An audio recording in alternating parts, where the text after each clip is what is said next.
Hey, what's up, everyone? Sam Shaw here, founder of Wall Street Mastermind. I'm here with another client interview for you guys today. Today, I'm excited to have Jason on with us. Jason just finished going through the full-time recruiting process for an offer that starts in the summer of 2022, because that's when he's graduating. So, I know we've had a lot of client interviews with people that have gone through the summer internship recruiting process, but we haven't had that many, to be honest, for full time. So I'm really excited to have Jason on today to talk to you guys about his experience and how that went for him. And I always tell people full time recruiting is a lot harder than summer recruiting, just because there are a lot fewer jobs, right? Most of the jobs have been given to summer interns, but hopefully, Jason will be able to share some stuff with you guys that you'll be able to use in your recruiting process as well. So, Jason, thank you for taking the time to talk to us today. Yeah, absolutely, man. Thank you for having me. Absolutely. So, to kick things off, if you don't mind, maybe just giving people a quick introduction of who you are and what's your story, what's your background, like why are we here? Yeah, absolutely. I come from a target school, well, semi-target. It's an Ivy League, and really, I got laid into the recruiting game. I didn't know I wanted to do investment banking until the summer of my junior year in school. And so once I figured out I wanted to do investment banking, I joined the organizations out there for diversity candidates. I tried the recruiting guides and everything I could to make it happen. And at the end of the day, it was a tough process for me. I wasn't able to land anything throughout the summer until September with a middle market bank. And after landing that spot, I knew I wanted to be in a better, more prestigious firm for full time. And that's when I reached out to Wall Street Mastermind Hmm. to see whether that could happen for me. Sorry, so you realized you wanted to do banking the summer after sophomore year or junior year? Sophomore year, right? But yeah, sorry. The summer the summer of sophomore year, right before starting my junior year. Got it. Okay, that makes more sense. So I was like, otherwise, if you realize summer junior year, that would be way too late. But okay, so you realized it summer after sophomore year, which I guess at that point, a lot of the bulge bracket and like a lot of bulge bracket and not a lot, like I mean, at least some of them have already finished recruiting, right? Bulge bracket and elite boutiques. Like, did you have a chance to interview or apply to some of the bigger banks back then, or was it just like, hey, by the time you realized it was time to recruit, it was all middle market banks left? Yeah, I did get some at bats at those bigger banks, at least in the higher views for the top three bulge brackets. And I went through a super day for PJT because of the diversity profile. But most of my processes were for middle market banks like PJ Solomon, Cowan, Wells Fargo, things like that. Got it. PJ Solomon, Cowan, Wells Fargo. Okay, yeah. So those are definitely middle market banks. So I guess for your junior summer internship recruiting, like how many firms did you end up interviewing with? Would you say ballpark? It was quite a bit. It was like I would say like around 10, 11. Okay. Um, and out of those 10 and 11 banks, like how many offers did you end up getting? Just one after, a long time interviewing. Yeah. Okay. Got it. So clearly, the good thing is you were still able to get an offer at least, but it sounds like it just wasn't at the caliber of the type of bank that you wanted, or like you weren't completely satisfied, essentially. Exactly. Yeah. Like even at some other middle market banks, like the interviews, like I just couldn't close them. Hmm. Got it. Like out of the 10 and 11 banks, was PJT and this other one that you ultimately got an offer from, were those the only two you made it to Super Day for? Or did you, like, how many first rounds were you able to get past? So I was actually good at converting from first round to super day. Yeah. but just in the super day, I think the fit part of those interviews is where it got me. Hmm. Because like the technicals, like it got my foot in the door, but just like the behaviorals and establishing that connection with the interviews wasn't just happening for me. Hmm. Got it. Okay. So that was the main thing you were struggling with. You ended up at a middle market bank for the summer. Then you came to, I believe you came to Wall Street Mastermind in like November of junior year. So like the beginning of junior year, right? So Correct.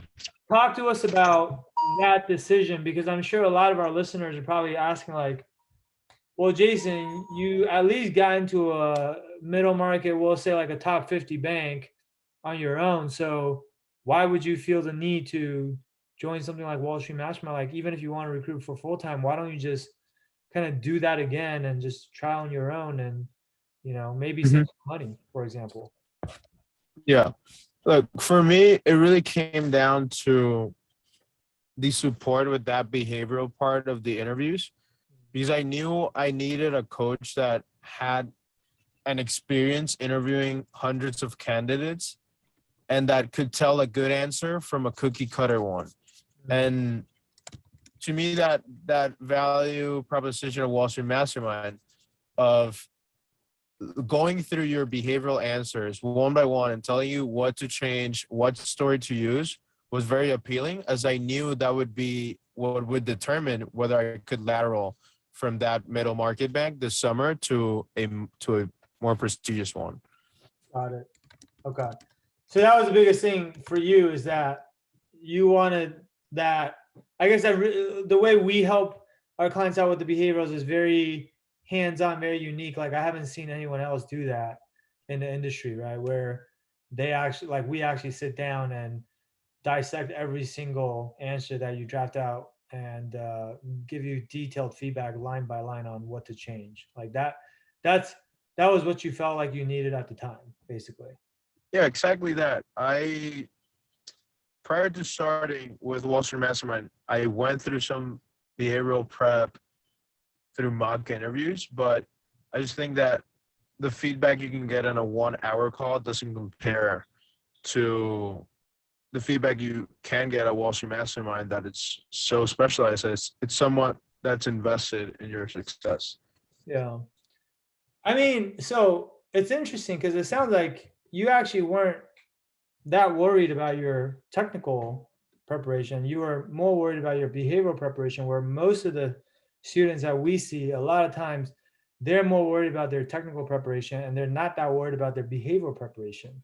Like, why was it that you why was it that the behavioral side of things concerned you so much more? Was it just based on your experience going through summer internship recruiting and you knew that that was your kind of weak spot? Because like most, I gotta be honest, like most people, when they think about the behavioral interview, a lot of times people tend to think like, oh, that's not a big deal. Like I know how to answer those questions, or like my answers are fine, right? Because like I'm sure you had your answers. Like, what made you think that whatever answers you already had were not sufficient or were not good enough?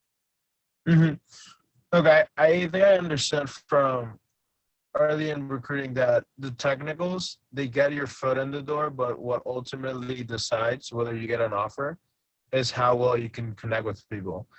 And as since I started so late in the process, I couldn't network that much with people at the firm. So I just knew I wasn't making those connections with them.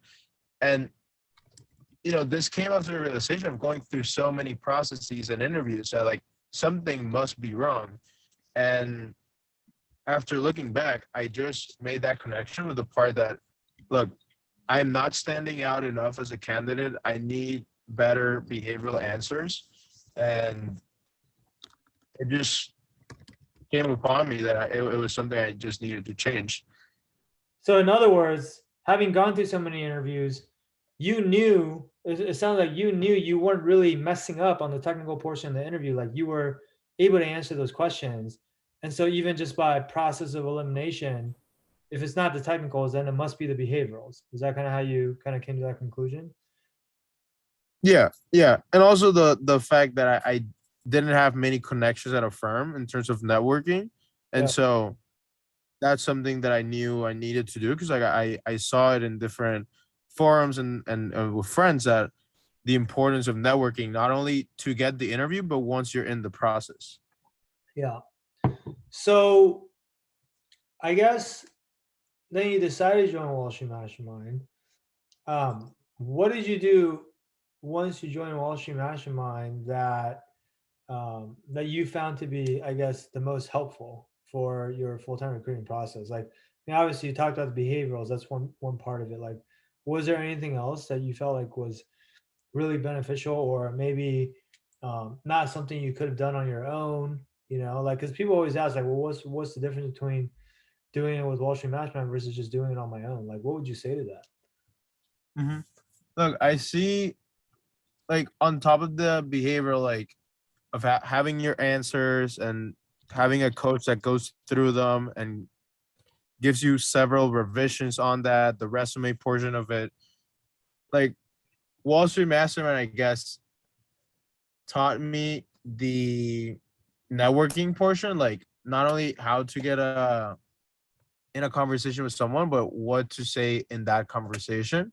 Mm, And also I found a lot of value in the community, the Slack channel, interacting with other people going through the process and seeing their questions and how and how like their process is going for them. I yeah, think that being active on that channel like really helped me solidify my technical knowledge and also like how I thought about recruiting and going about the whole process. got it. Yeah, that's really that's a great point. I mean, in terms of networking, especially, I mean, let's talk about that for a second because for full time recruiting, like for those, because a lot of our listeners probably don't even know how full time recruiting works, but talk about some of the differences between full time recruiting versus summer internship recruiting. Like, is it the same where you go online and submit a bunch of applications and then go through this process, or did you have to rely a lot more on networking, or like how do you find these opportunities? Yeah. Like in theory, they are going to be like certain processes that you can get into through applying online, but like the same as your summer analyst, the chances of getting an interview in those are slim to none. I didn't get a single interview for full time this process that I didn't network for. So the networking is essential and it's tricky because you have to take a balanced approach. You don't want to start networking too early before you start your summer internship because Yeah, it might give off the wrong picture that to the people you're talking to that you don't even want to work at your bank and you took it because it was the last option you got. But right, at the same time, you got to start early and once you're in your internship because you have to position yourself and have time to build relationships with those bankers once the time comes.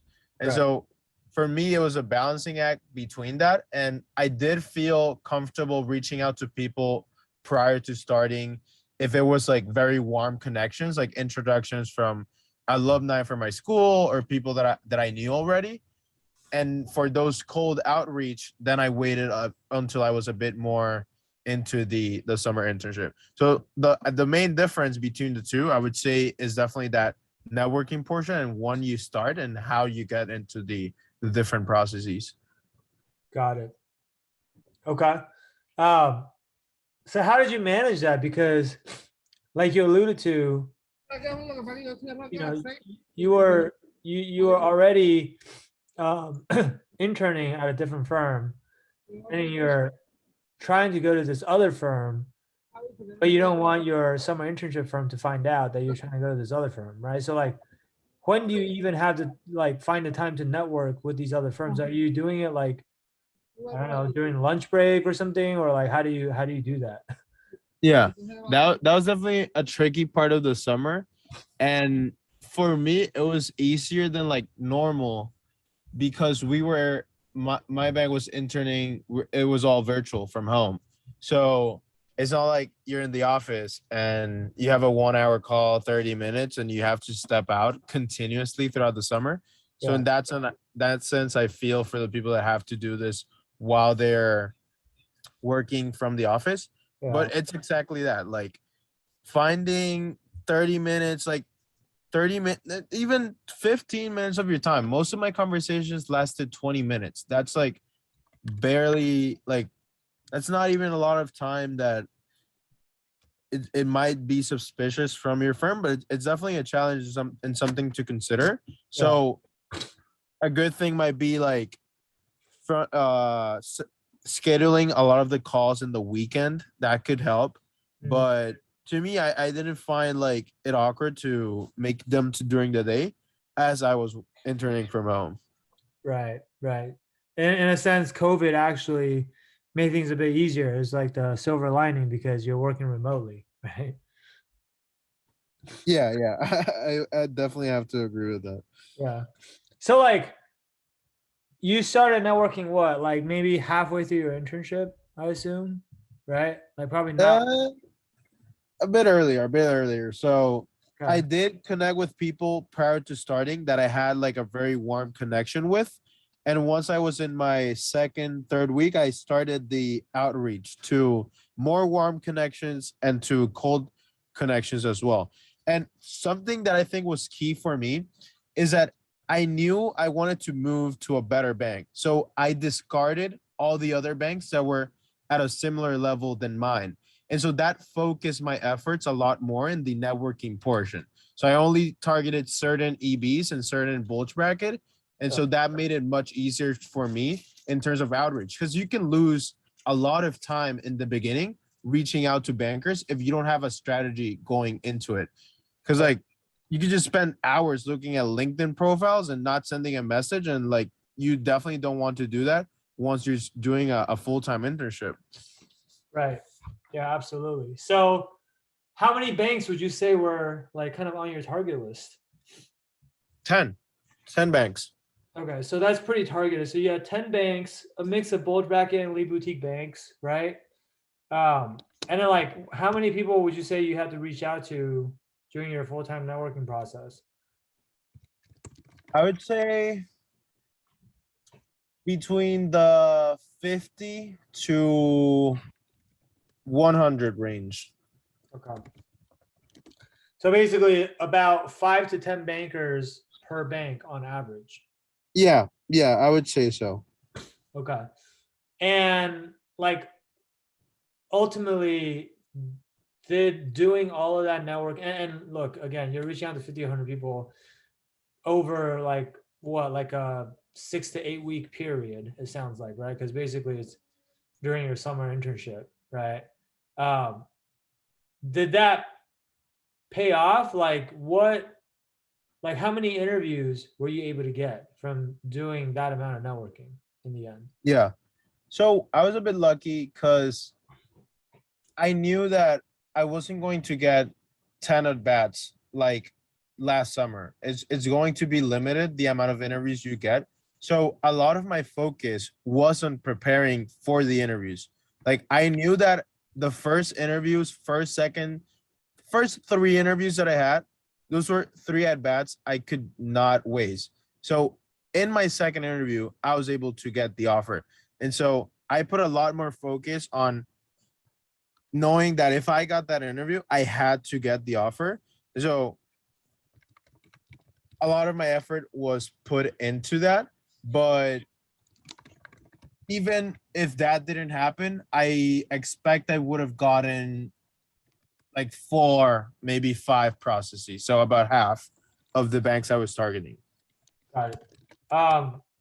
And 4 or 5 projects, that's just based on how networking was going for you at the time. Like you probably had certain bankers at other firms that you had connected with really well who you were pretty certain was going to refer you and help you get an interview. You just never had the chance to actually go through their interviews because you got this offer so quickly.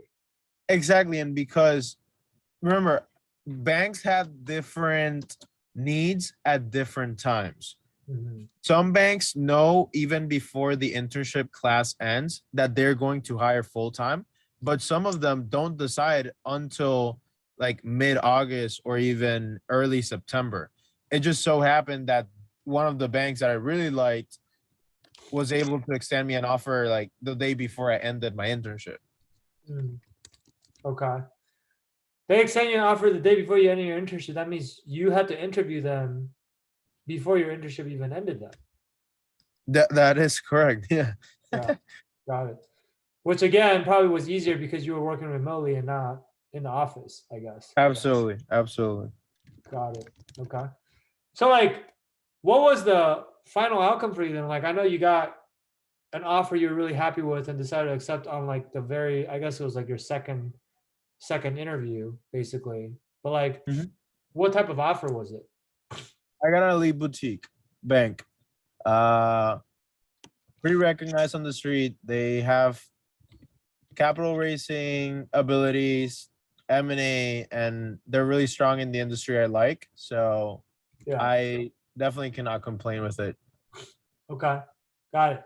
So I mean, going from like a top 50 middle market bank to I would say this elite boutique probably, top 10, top 15, I would say Mhm. probably a fair place to peg them.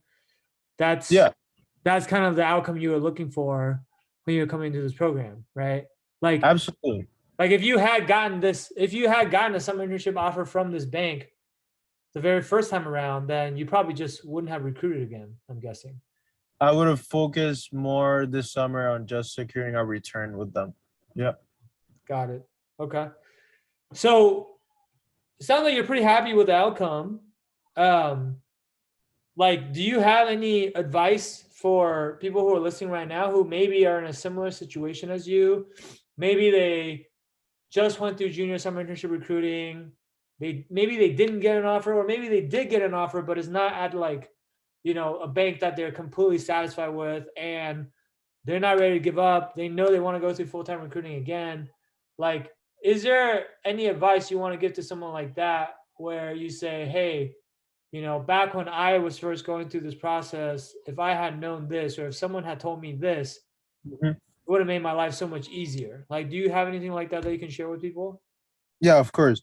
I would say that, look, if you're committed and you really want to move up to a better bank, I definitely recommend the program. Like you just landed, if you landed a summer spot at another place, like you're probably gonna get paid well, get a good signing bonus. Like I did it because I knew I wanted to get to a better place. And if you feel that either you're lacking on the behavioral part or even the technicals, if that's your case, like having a program like this is definitely going to get you where you need to be. But like at the same time, like you can have all the tools and you are the one that has to put in the work in order to get to where you are. So if you're like me starting back then and you knew right away you wanted to get to a better place and you were 100% committed to it, then for sure, like it's going to definitely increase your odds of getting a better offer. And that's how I viewed it and how it turned out for me. Yeah, essentially, you're making an investment in your future. And obviously, there's no guarantee that every investment you make is going to be a winner or make you lots of money or whatever. But ultimately, it just comes down to you assessing the risk and the reward and deciding whether the potential rewards far outweigh the risks, right? And if it does, then that's a favorable risk reward profile. And that's typically the type of investment you want to make, right? Yeah, Got it. yeah, yeah. To me, it made sense, financially and professionally. Like even without the outcome that I wanted, I learned a lot from the course and through the members in the Slack channel. Uh, I solidified my technicals, answering people's questions and just like knowing how to interview. Like you're going to have to sell yourself throughout the rest of your life. And like having a program like this that just tells you what works and what doesn't definitely goes makes a good investment for sure. Yeah, absolutely. I mean, um, actually, one more thing I do want to ask you, which is kind of unique to you, is that Because I've done so many of these client interviews, and a lot of people talk about the community inside of Wall Street Mastermind and just how everyone's like really helpful with each other, right? Um, I actually found, and I told you this already the other day, but I actually found that you were one of the most helpful students in the group to the other students, meaning like a lot of times I would see other students ask questions like they don't understand like a certain technical concept, or they're researching an industry trend, or maybe like I've even seen you do stuff like someone's like, hey, can someone pull a list of deals that XYZ bank has worked on, and then you'll go run like a cap IQ pool for them. um, Yeah. what First of all, love to see that, right? Like that's honestly one of my favorite aspects of what we've built here, is like just this awesome community where people are not like super cutthroat with each other, and they're, even though you guys are technically competing for jobs with each other, but you guys are always helping each other out, and in some instances like going out of your way to help each other out, right? Like what what do you think it is that made you want to do stuff like that? Because I feel like you're one of the best examples of that. But like, what made you want to be so helpful and always answer other people's questions? Like a lot of times people ask questions, and I found like before I even have a chance to get to it and answer it, like, oh, Jason's already answered it, so we're all good. Like, what made you want to do that?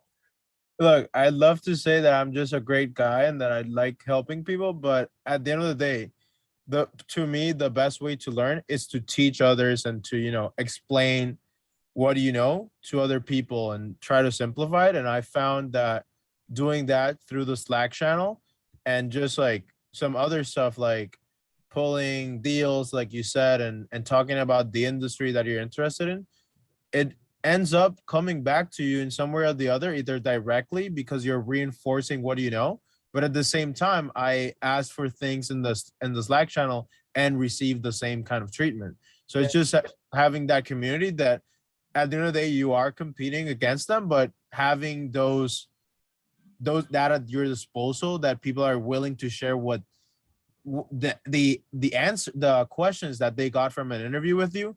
I Yeah. found a lot of value, and if you do good, good shall come back to you. So that's just the way I saw it. No, I absolutely agree with you. I'm a big believer in, people call it karma, I guess, but it's like what goes around comes around, right? And when you're being so helpful to people all the time, like, let's be honest, like there are a lot of students in Wall Street Mastermind, but some people are more recognizable or more well known in the community than other people. And really what it comes down to is just like, how much do you give back to the community? And I can guarantee you a lot of our students inside of Wall Street Mastermind recognize your name because they see it all the time, because you're Mhm. always teaching them stuff, right? And I absolutely agree with the other point you made too, which is one of the best ways to learn is to teach other people. Mhm. Because rather than, what a lot of people do is like they try to like memorize 400 questions, like what are the answers to these questions, and then they hope that they get asked those exact questions, and then they can just regurgitate the answers. But in reality, that's not going to happen in a real interview. You're not going to get the exact questions that you memorized, right? Yeah. But how you've truly internalized these concepts, and how you're now at the place where you don't care what questions they ask you, you're going to be able to answer it no matter what, is if you're able to teach that concept to other people. If you can teach it to your brother who's in sixth grade, if you can explain this concept to someone who doesn't understand it, Yeah. that means you know it inside out, right? And so it's a good test for yourself too. I think that's really, really smart what you did there. Uh, Especially for full time, when they're not gonna ask you the typical cookie cutter, technicals. Like the technicals for full time and are significantly harder. So yeah, absolutely. Like taking the time to answer as many questions as possible definitely helped me throughout the process. the questions are harder and there are fewer jobs, right? It's like, again, probably 80-90% at most of the banks, 80-90% of the full-time offers have already been given to their returning summer interns. And so usually whatever group it is that you're interviewing for, you're fighting for the last one or two Yeah. spots, right? And on top of that competition, the banks want to hire people that are technically very good because they didn't get the chance to train you throughout the summer. And they want people for full time that can already hit the ground running. So at least for the elite boutiques, like that was a big thing in the interviews. Yeah. Yeah. Absolutely. Absolutely. Um, awesome. Well, look, guys, if you're still listening to this, maybe you're in a similar situation where you are trying to recruit for a full-time offer. Maybe you have a summer internship already lined up, or maybe you recruited for a summer internship, but you couldn't even get one, but you're not ready to give up on investment banking yet, or, you just want to end up at a better bank once you graduated. Then, I encourage you to reach out to us. Schedule a free strategy session. It's completely free. There's no obligations. What we do on these calls is we'll ask you some questions, learn more about your situation, understand what your goals are, and also understand what challenges you're currently having, what it is that you feel like you need help with, right? And based on what you tell us, if we can help you, we'll absolutely talk to you about what that might look like. But if we can't help you, we'll still just at a minimum give you some advice on what we think we would do for you, right? So if that's something that you're interested in, feel free to book a free strategy session at www.wallstreetmastermind.com/apply. It's www.wallstmastermind.com/apply. And we look forward to talking to you. All right. So with that said, Jason, I want to thank you so much for taking the time to talk to us today about your experience.